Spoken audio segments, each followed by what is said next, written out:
পৃথিবীর ইতিহাস খুলে দেখলেন যতগুলো জালিম আল্লাহকে চ্যালেঞ্জ করেছেন, আল্লাহ তাদেরকে ধূলিসাৎ করেছেন। সারা জিন্দেগি সুদের উপরে জীবন কাটিয়েছে, হারাম জানার পরেও জীবনটা কাটাচ্ছে। আরে জুম্মার দিনে ইমাম বলে, ও কথা বাদ দাও, মৌলবীদের কথা মৌলবীরা বলবে, অসুবিধা নেই, মৌলবীরা বলতে থাকে, ওদের কথা মানা যাবে না। সুদেতে সুখ আছে, আলহামদুলিল্লাহ, সুদ খেয়ে যাচ্ছে, ওই অবস্থায় লোকটা মারা গেল। তার এরপরে জানাজা হলো, তার জন্য দোয়া হবে। মৌলবীদিকে দাওয়াত দিতে ধরলেন, আমাকে দাওয়াত দিয়েছে, আমি হুজুর। আমাকে বললেন, ইয়াসিন ভাই, আমার বাপ মারা গেছে, মিলাদ করব, মিলাদ ইসালে সওয়াব। বিরিয়ানি করে পাড়ার লোককে খাইয়েছেন দুপুরে, রাত্রে আমি এসেছি, হুজুর কি খাবে? দেশি মুরগি, পরোটা, পোলাও আর বিরিয়ানি চালিয়ে দিলাম। দোয়া করলাম, আল্লাহ তুমি চাচাকে জান্নাতুল ফিরদাউস দাও, আল্লাহ তুমি তার কবরের দিকে জান্নাতুল ফিরদাউসের দরজা খুলে দাও। এরপর গাড়িতে চেপে বাড়ি যাব। পাড়ার একজন চাচা বললে, হুজুর কানে কানে কথা ছিল। কি হয়েছে বাপ? বুঝে যাকে জান্নাতে বললেন মালটা সুদ করছিল। তোবা তোবা তোবা, অনেক জনের ব্রেনে আঘাত লাগবে, বুকেতে আঘাত লাগবে। আমার বাপ সুদের উপরে জীবন কাটিয়ে মারা গেছে, আর হুজুর বলছেন তাকে দোয়া করে জান্নাতে দেওয়া যাবে না। আজীব কথা, বড় কষ্ট লাগে, দুঃখ লাগে। দলিল আমি আমার বাপ দাদুর দলিল দেব না, আমার বংশ দলিল দেব না। পৃথিবীর শ্রেষ্ঠ পয়গম্বর, শ্রেষ্ঠ ব্যক্তি হযরত মুহাম্মদ মুস্তাফা, সকলে জোরে বলুন সাল্লাল্লাহু আলাইহি ওয়াসাল্লাম। নবীজির দলিল দেব, পয়গম্বরদের দলিল দেব। আপনি আমি তো অনেক দূরের কথা। আর একটা জলসা হয় মাদ্রাসা মসজিদে, জলসা হয় না? মাদ্রাসা মসজিদে জলসা দেখবেন, আদায়কারী বক্তাদিকে দাওয়াত দেওয়া হয়, তারা আদায় করবে। জলসা চলছে, এরপর আদায়কারী বক্তা, যেমন আপনারা এসে বসেছেন এতগুলো মানুষ, আমি কি করে জানবো কে কে রকম? সবাই আমার কাছে দ্বীনি ভাই, আপনারা সবাই মুমিন ভাই। এরপর জলসার মজমায় সুদখোরও আছে, লটারিওয়ালাও আছে, গাঁজা ব্যবসায়ীও আছে, মদ ব্যবসায়ীও আছে। হুজুর এখন বললে, বাবা আল্লাহর রাস্তায় কে কি দিবে বলো? একজন বান্দাকে আজ 2000 টাকা দিবে। সুদখোর উঠে এসে 2000 টাকা হুজুরের হাতে দিল। হুজুর তো আর জানে না মালটা সুদখোর। টাকাটা দিয়া মাত্র কত আছে বাবা? 2000। আহারে বান্দারে কোথায় বসেছিল, আর ছিল কিনা ছিল দেখো, 2000 দিল, দিয়ে তাকে জান্নাতে ভরে দিল। সে দেখলে এর থেকে ভালো জান্নাতে যাবার রাস্তা আর কোথাও না। এই তো হুজুর আমাকে জান্নাতে ভরিয়ে দিল। কত অবাক লাগে। মানুষ মনে করছে এই হুজুর দোয়া করে দিল, আর আমি 2000 টাকা দিলাম মসজিদে, মাদ্রাসায়। তুই তো একবার বলে দেখতিস হুজুরকে, হুজুর আমি সুদখোর, 2000 টাকা দিলাম, কি হবে? হুজুরের দোয়াটা দেখতিস। চলুন আগে। হারাম জানার পরে যে ব্যক্তি সুদ খেল, সে যেন আল্লাহর সঙ্গে যুদ্ধ ঘোষণা করে দিল। আমার বন্ধুগণ, আমার ভাই, আমি যাত্রার দলিল দেব, ইমানদারির সঙ্গে বুকে হাত রেখে বলুন, নবীজি সাল্লাল্লাহু আলাইহি সাল্লাম থেকে দামি লোক পৃথিবীতে কেউ এসেছে? কথা বলেন। কিয়ামতের সকাল পর্যন্ত কেউ আসবে? কেউ আসবে না কিয়ামতের সকাল পর্যন্ত। আগে চলুন আমার ভাই, আল্লাহর নবী সাল্লাল্লাহু আলাইহি সাল্লামের কাছে খবর এলো, হে আল্লাহর নবী, আপনার চাচা যান মৃত্যুর শয্যায় আছেন, মারা যাবেন। নবীজি ছুটলেন, চাচার হাতটা টিপে ধরলেন আর বললেন, চাচা আমি আপনার ভাইপো মুহাম্মদ, আল্লাহর নবী, তুমি একবার খালি কলমাটা পড়ে নাও, আমি আল্লাহর কাছে তোমার জন্য কেঁদে কেঁদে ক্ষমা চাই। আল্লাহর নবীর চাচার উত্তর কি এলো জানেন? উত্তর এলো, হে আমার ভাইপো, আমি যদি বার্ধক্যে কলমা পড়ি, লোকে বলবে মৃত্যু ভয়ে কলমা পড়েছে, আমার সম্মান চলে যাবে, অর্থাৎ আমি কলমা পড়তে পারবো না। সঙ্গে সঙ্গে আল্লাহ নবীজির কাছে আয়াত পাঠিয়েছেন, ইন্নাকা লা তাহদি মান আহবাবতা ওয়ালাকিন্নাল্লাহা ইয়াহদি মান ইয়াশা। সকলে বলুন, হিদায়াতের মালিক কে? আল্লাহ। হিদায়াতের দপ্তরটা আমার আল্লাহর হাতে। আমার ইচ্ছা নেই তোমার চাচা কলমা পড়তে পারবে না। নবীজির চোখে পানি এসেছে, চোখ দিয়ে পানি গড়িয়ে এসেছে। দাড়ি মুবারক পর্যন্ত চাচা যান দুনিয়া ছেড়ে চলে গেলেন। এরপরে নবীজি আল্লাহকে বললেন, আল্লাহ তুমি আমাকে যতদিন না নিষেধ করবে আমি আমার চাচার জন্য তোমার কাছে কেঁদে কেঁদে ক্ষমা চাই। নবীজি কাঁদছেন চাচার জন্য। ইমানদারির সঙ্গে বলুন তো, নবীদের দোয়াকে আল্লাহ কবুল করেন না করেন না বাবা? কথা বলেন। আল্লাহ নবীদের দোয়াকে কবুল করেলেন। আমার আল্লাহ তাআলা নবীর কাছে জিবরিল আমিনকে পাঠালেন কোরআন নিয়ে। মা কানা লিন নাবিয়্যি ওয়াল্লাযীনা আমানু আন ইস্তাগফিরু লিল মুশরিকিন ওয়ালাউ কানু উলি কুরবা। হে আমার নবী এবং মুমিন, তোমরা শোনো, যারা মুশরিক হয়ে কাফের হয়ে বদ্দীন হয়ে মারা গেছে তাদের জন্য দোয়া করতে পাবে না যদিও তারা তোমাদের নিকটতম আত্মীয় হয়। নবীজি দোয়া বন্ধ হয়ে গেল। চাচার জন্য আল্লাহ নিষেধ করে দিলেন, চাচার জন্য দোয়া করতে পাবে না। কেন? সে মুশরিক হয়ে বেঈমান কাফের হয়ে মারা গেছে। আমার বন্ধুগণ, আমার ভাই, আপনি ভেবে দেখুন ইয়াসিন কোন ক্ষেতের মুলি। সারা জিন্দেগি হারাম জানার পরে জিদ করে করে সুদের উপরে জীবন কাটিয়েছে, আর আপনি বলছেন ইয়াসিন সাহেবকে হায়ার করে দোয়া করিয়ে জান্নাতে দেবো। তাহলে নবীজি সাল্লাল্লাহু আলাইহি সাল্লামের চাচা যান কি অপরাধ করলো? নাম্বার 2, পৃথিবীর বুকে আল্লাহ যতগুলো নবী পয়গম্বর পাঠিয়েছেন তাদের মধ্যে সব থেকে বেশি দিন যিনি তাবলীগ করেছেন তিনার নাম হচ্ছে হযরতে নূহ নবী। কোরআনে আছে 950 বছর তাবলীগ করেছে। জোরে বলুন সুবহানাল্লাহ। 950 বছর। আর আমাদের নবীজি 23, মাত্র 23 বছর। এই 950 বছরের মধ্যে মুষ্টি কত লোক, গুটি কত লোক ঈমান এনেছে নূহ নবীর প্রতি। নূহ নবীকে আল্লাহ বললেন, তুমি অনুরোধ করো তাদেরকে, হে আমার কওম, আমি তোমাদের কাছে বিনীত অনুরোধ জানাচ্ছি, তোমরা আমার আল্লাহকে বিশ্বাস করো, আমাকে নবী হিসাবে বিশ্বাস করো, তা না হলে আমার আল্লাহ তোমাদেরকে কঠিন আযাবে মুবতালা করে দিবে। তার ছেলে কিনান এবং তার কওম তারা বলে, আমার আব্বা, তোমার আল্লাহ আমাদেরকে কি আযাব দিবে? বললে মুষলধারার বৃষ্টি দিয়ে বন্যায় ডুবিয়ে দেবে। কি উত্তর করলো জানেন? নূহ নবীর ছেলে, তোমার আল্লাহকে বলে দাও, তোমার আল্লাহ যদি বন্যা দেয় এমন উঁচু জায়গায় চেপে যাব যেখানে তোমার আল্লাহর পানি পৌঁছাতে পারবে না। বলুন নাউজুবিল্লাহ। আটিক চোর আমার, কথা বললেই মারবো। পদ আমার, পঞ্চায়েত আমার, প্রধান আমি, 40টা লাঠি আমার ঘরে। আমি ইয়াসিন। আপনারা ভাবছেন আরে ইয়াসিন ভাই দারুণ বক্তা, আরে খেপা, তাবিজে বেটা হলে ইয়াসিনের কি করে দুটো বিটি হলো? আমার দুটো বিটি, তাহলে তো আমার বেটাই হতো। এই সমাজের যুবকরা বুঝে না। বর্ধমানে একজন বড় ব্যবসায়ী ছেলে, অমুসলিম ভাই, হিন্দুদের ভাই, ছেলেটা ইউটিউবে আমার বক্তব্য শুনে হঠাৎ দেখছি আমার নম্বর জোগাড় করে ফোন করেছে, হুজুর আপনার সঙ্গে দেখা করব, আমার নাম অমুক, অমুক শপিং মলটা আমাদের। এমন আচ্ছা, বলে আপনার সঙ্গে একদিন দেখা করা আমার মানে খুব ইচ্ছা। এমন ঠিক আছে, কবে করব, ডেট দেন। আমি বললাম অমুক দিনে তুমি আশা নার্সিংহোম আছে, আমার বন্ধু নাসির ভাই নাম, ওই নার্সিংহোমে আসবো, অফিসে আমি কথা বলে বলবো। এলো, বলছে হুজুর একা কথা বলবো। আমি ঠিক আছে, একটা ফাঁকা অফিসে গেলাম, ডাক্তার বসে সেই চেম্বারে, তাকে ঢুকালাম, দরজাটা লাগালাম। ও কোনো কথা বলার আগে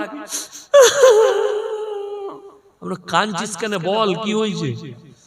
হুজুর 10 বছর একটা মেয়েকে ভালোবাসতাম, মেয়েটা এখন অন্য ছেলের সঙ্গে প্রেম করছে। আমি একজন হুজুরের কাছে গিয়েছিলাম, সে বলেছিল 14 দিনে এনে দিবে। আমরা ক টাকা লিখলো বাপ? 21,000।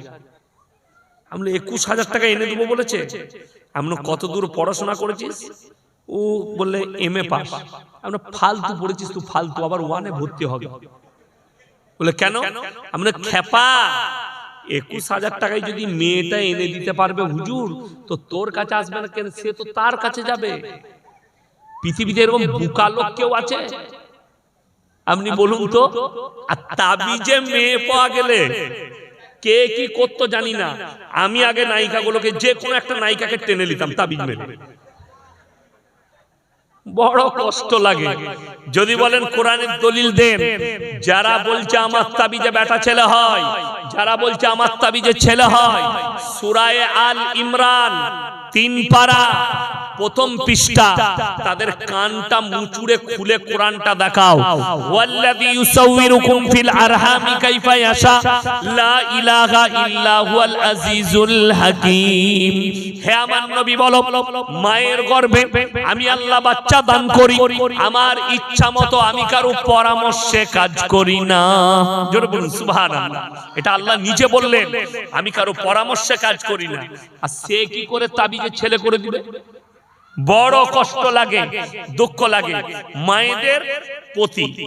অবাক হবেন, মুর্শিদাবাদে আপনাদের মতো জলসা নয়, 10,000, 15,000, 20,000 শ্রোতা মুর্শিদাবাদের জলসা।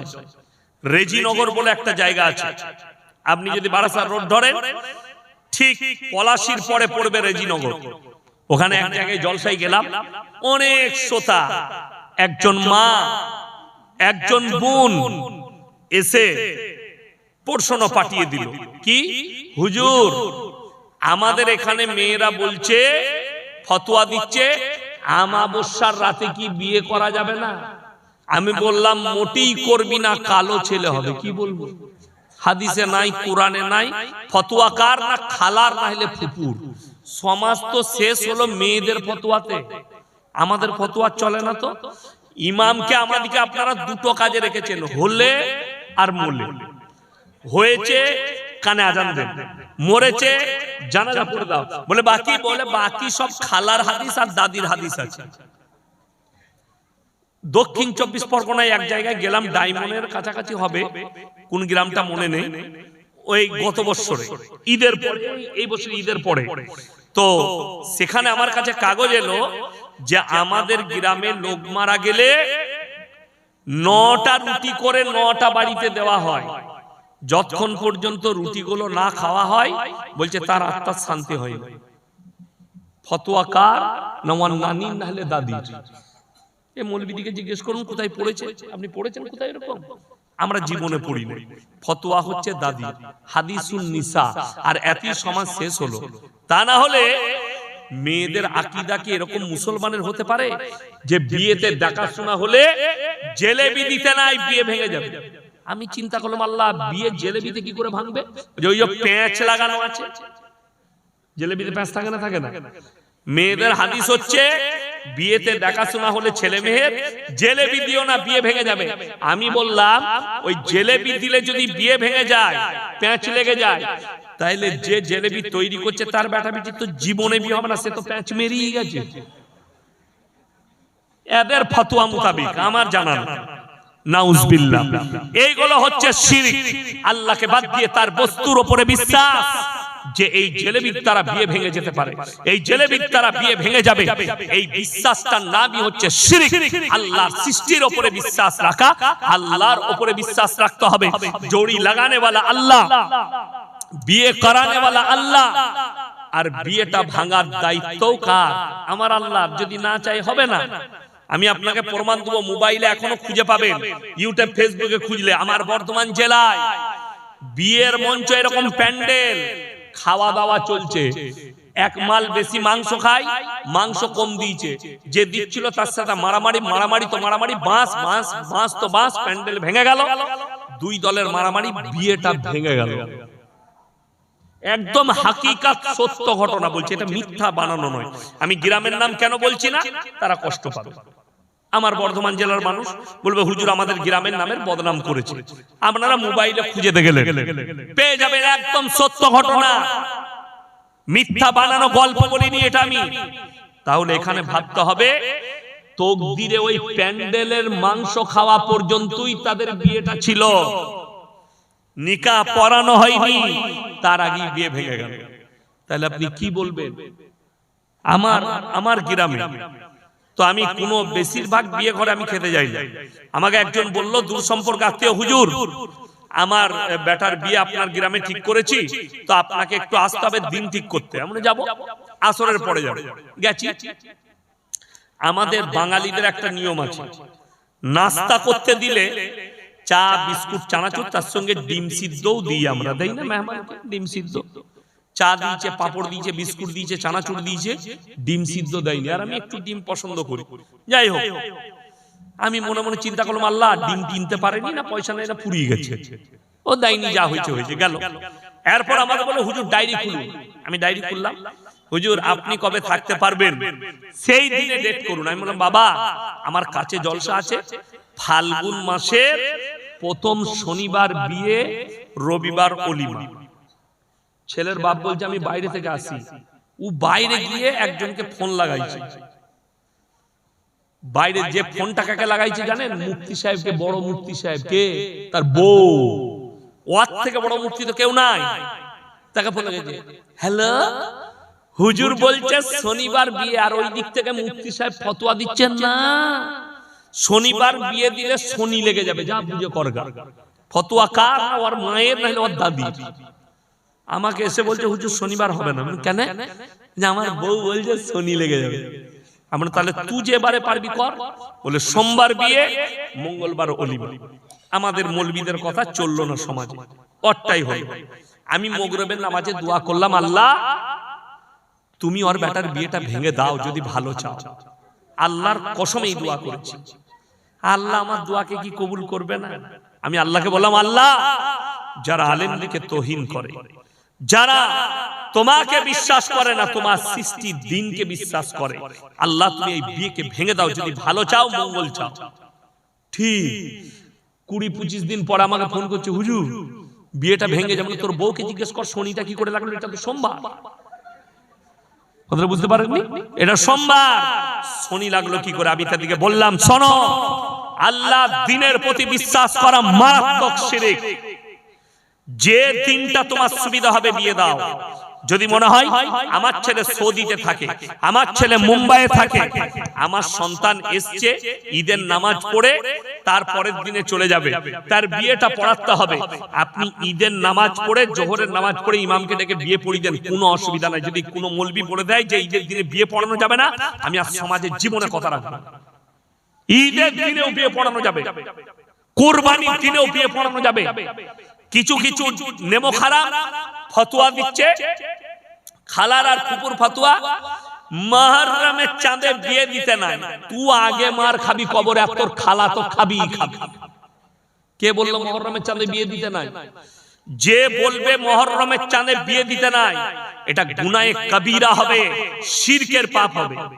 আপনার সুবিধা আছে মুহররমের চাঁদে, আপনার রমজানের চাঁদে, রমজান মাসে রোজা থাকে বলে বিয়ে দেওয়া হয় না, নাইলে রমজানেও বিয়ে দিলে কোনো অসুবিধা নেই।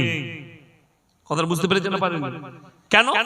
স্বামী স্ত্রী মিলামিশার ব্যাপার থাকে, ওই জন্য রমজান মাসে আমরা সচরাচর বিবাহ দিই না। কেন? রমজান মাসে ওই কাজটা থেকে যত দূরে থাকবেন তাও ভালো। কিন্তু আমাদের দেশে অনেকজন আছে, তারা আবার এত পরেজগার, রমজান মাসে বইয়ের পাশে সই না, দূরে রোজার মাস ওইখানে শুভ কি বলে, এটাকে বলা হয় এঁচড়ে পাকা মাল। মানে হলুদে মানে রোদে পেকে গেছে। কে বললো বইয়ের পাশে শোয়া যাবে না? মাসলা শুনে নাও, মায়েরাও শুনেলেন, স্বামীর সঙ্গে জাদাতি করবেন না। যেমন অনেক মা নফল রোজা রাখে না, রাখে না। নফল রোজা রাখলে মাসলা হচ্ছে স্বামীর কাছ থেকে অর্ডার নিয়ে রাখতে হবে। মায়েরা শুনে রেখে দেন, স্বামীকে বলতে হবে আমি রোজা রাখছি, কালকে নফল রোজা রাখবো। স্বামী যদি বলে কালকে রেখো না, পরশু রাখবে, আপনাকে সেই অর্ডারটাই মানতে হবে, স্বামীর অর্ডারটা। খালি ফরজ ইবাদত আপনাকে অবশ্যই পালন করতে হবে। এই রমজান মাসে আপনি তারাবি পড়লেন, তারাবি পড়ার পরে যদি আপনার যৌন চাহিদা জাগে, আপনি মিলামিশা করলে কোনো দোষের নেই। সেহরি খাওয়ার আগে স্বামী স্ত্রীকে গোসল করে নিতে হবে, ফরজ গোসল, সেহরি খেয়ে নেবেন, কোনো অসুবিধা নেই। এটা হচ্ছে সহি মাসলা। আমাদের দেশে দেখবেন, আমি যখন স্কুলে পড়তাম, কি বুঝলেন, তখন অনেক মেয়েরাও পড়তো, একজন রোজা রেখে স্কুল যেত, তো খালি এরকম জানলা দিয়ে আমরা এত থুপ ফেলছিস কেন? বলছি রোজা রেখেছি, আমার দাদি বলেছে থুপ গিলবি না। আমি তো দাদি আগে মার খাবে। কত কষ্ট। থুপ যেভাবে স্বাভাবিক ফেলি স্বাভাবিক পড়বে, গয়ের যদি চলে আসে ওটা গিলা যাবে না, ফেলে দিতে হবে রোজায়। বাকি ভেতরের জিনিস কোনো অসুবিধা, সুখ থুপ যেমন স্বাভাবিক যায়, স্বাভাবিক যাবে আসবে, অতিরিক্ত থুপ চলে এলে তখন ওটাকে ফেলে দিতে হবে, যেমন আমরা ফেলি। চলো, আমি যেটা বুঝাচ্ছিলাম, মেয়েদের কাছে মাসলা নিতে যাবেন না, বিপদে পড়ে যাবে। মেয়েদের ফতোয়া নিতে যাবেন না, বিপদে পড়ে যাবেন। ওই জন্য মায়ের দিকে অনুরোধ করছি, মায়েরা শোনো, আল্লাহর কাছে যতগুলো পাপ আছে, নিকৃষ্ট পাপ হচ্ছে শিরকের পাপ। আমার বন্ধুগণ, অনুরোধ করে বলছি, কিয়ামতের যে আলামত, ছোট ছোট আলামত গুলো চলে এসেছে, তার মধ্যে শুনে রেখে দেন, 1 নম্বর মারাত্মক আলামত, মসজিদ আল্লাহর ঘর, তার ভেতরে মানুষ দুনিয়াদারির আলোচনা শুরু করবে। আজকে দেখবেন জুম্মায় খুতবা চলে এখন, আর মানুষ দুনিয়াদারির আলোচনা করে না? দুনিয়াদারির আলোচনা করছে সমাজে। মসজিদে ইমাম খুতবা দিচ্ছে, ইমামের বক্তব্য চলছে, আর এইদিকে আর দমে নিজের একদম পরিবারের গল্প চলছে। কিয়ামতের আলামত নাম্বার 2, তোমরা বুঝতে পারবে কিয়ামত কাছে এসেছে। রাসূল বললেন, যখন দেখতে পাবে অশিক্ষিত মূর্খরা সমাজের নেতৃত্ব দিচ্ছে আর শিক্ষিত লোকরা চুপচাপ বসে দেখছে, এটা কিয়ামতের মারাত্মক আলামত। নাম্বার 3, রাস্তাঘাটে নারী পুরুষ গাধার মতো জিনা করতে লাগবে। সাহাবীরা বললেন, ইয়া রাসূলুল্লাহ, এমন কি দিন আসবে? নবীজি বললেন, 100% আসবে। রাস্তাঘাটে গাধার মতো নারী পুরুষ জিনা করতে শুরু করবে। নাম্বার 4, পরকিয়া বেড়ে যাবে। নাম্বার 5, নারীরা পোশাক পরবে, তারপরও তারা ন্যাংটো থাকবে। নাম্বার 6, সমাজের বুকে হারাম আওলাদে ভরে যাবে। নাম্বার 7, দাজ্জাল আসার সময় হলে তোমরা বুঝতে পারবে, মানুষ যখন হারাম জিনিসগুলোকে হালাল করে নিবে, তখন জানবে দাজ্জাল চলে এসেছে। দাজ্জাল আসার শুনেলেন, আগে থেকে সিম্পটম চলে আসবে, দাজ্জাল আসার ঘন্টা বেজে গেছে। আপনি মনে করেন না দাজ্জাল শুধু একটা মানুষ, দাজ্জাল পুরো একটা সিস্টেমের নাম। সেই সিস্টেমটার নাম হচ্ছে এআই সিস্টেম, এআই পদ্ধতি। আজকে একজন পৃথিবীর দামি বৈজ্ঞানিক আমি পড়ছিলাম, তিনি একটা মারাত্মক কথা লিখেছেন যে কিয়ামতের সম্পর্কে, ভবিষ্যতে চাকরি বলে আর কিছু থাকবে না, পৃথিবীতে চাকরি বলে কিছু থাকবে না। নাম্বার 2, টাকার প্রয়োজনও থাকবে না, অর্থ ব্যবস্থা বদলে যাবে। মানুষের কাছে টাকা বলে কিছু থাকবে না, পকেটে টাকা আছে, ওই টাকা থাকবে। কি থাকবে? আপনার মোবাইলে আপনি খালি জানবেন আপনি 5 লাখ টাকার মালিক। দাজ্জাল মানুষকে কিভাবে সিস্টেমের দ্বারা জব্দ করবে, সেই সিস্টেমটা বলে দিই। একজন মুমিন ব্যক্তি, সে বলল আমি দাজ্জালকে বিশ্বাস করি না, সঙ্গে সঙ্গে তার অ্যাকাউন্ট সিজ হয়ে যাবে, সে আর কিছু কিনে কেটে খেতে পারবে। দুনিয়াতে কিয়ামতের পূর্বে গরিব বলে কেউ থাকবে না, তার দলিল হাদিস আছে। মুসান্নাফ ইবনে আবু শাইবার 40 নম্বর হাদিস, রাসূল বললেন কিয়ামতের পূর্বে মসজিদগুলো মুসল্লিতে ভরে যাবে। যখন পৃথিবীতে বড় বড় বিল্ডিং বালাখানা তৈরি হবে, বাড়ি তৈরির কম্পিটিশন থাকবে, চলবে, আর বড় বড় মসজিদ মুসল্লিতে ভরে যাবে। সাহাবীরা বললেন, ইয়া রাসূলুল্লাহ, সেই মুসল্লিগুলো কেমন হবে? নবীজি বললেন, শোনো, সেই মুসল্লিগুলো হবে সুদখোর আর হারামখোর মুসল্লি, তাদের মধ্যে মুমিন খুঁজে পাওয়া মুশকিল হবে। মুসান্নাফ ইবনে আবু শাইবার 40 নম্বর হাদিস। আপনার চোখ দিয়ে পানি আসা দরকার।